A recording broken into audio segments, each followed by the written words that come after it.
boys? At a zoo fundraiser in Boise, Idaho, a cage door has accidentally been left open. Now, board member Jan Gold is face to face with Taiga, a 600-pound Siberian tiger on the loose.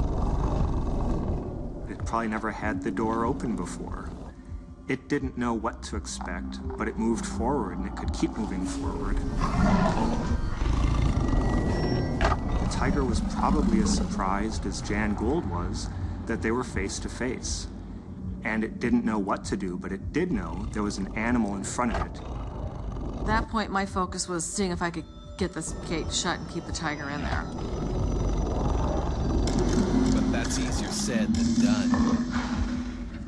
Taiga's still not sure how to react. He may not have even seen her as prey because he had never had any experience with live prey. She was just a moving object. But something deep inside said, this is what I'm supposed to be doing. He's moving toward me. I mean, it's a force moving toward me. It was like a few conscious, slow steps because he wasn't stopping, and he was right there. Desperate, Jan tries to buy herself some time. I held my purse in front of him, trying to get him distracted. And that's when I realized the people were leaving. I saw a couple people with terrified looks on their faces because he wasn't stopping.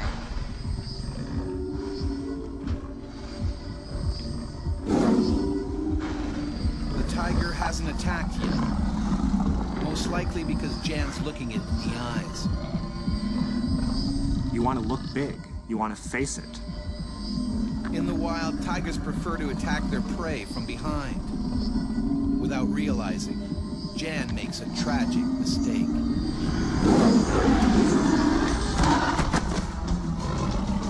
I was down, and it was very surreal.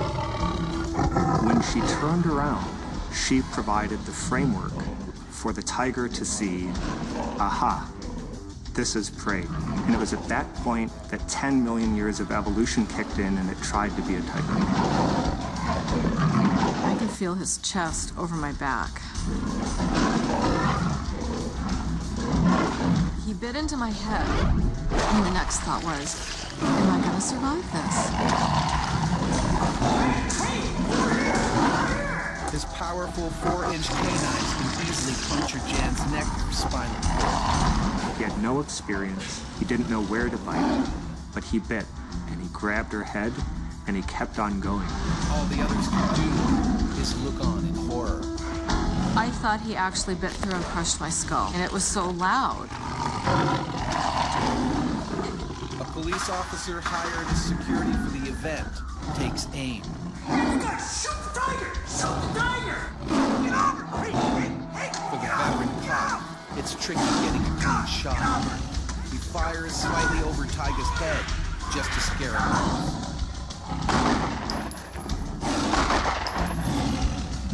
Startled, Taiga retreats to his cage and is finally locked up.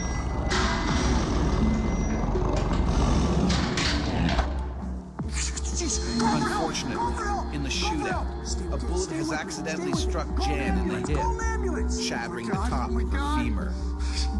I'm laying on the ground, and I can't move from the waist down, or I can't feel anything.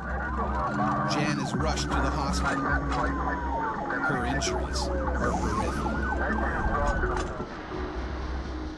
I've lost probably about a third of the nerve and muscle activity in my leg.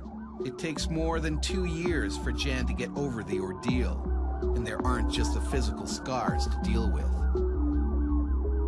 There was a period of time where every time I closed my eyes, I'd be reliving it under a different scenario.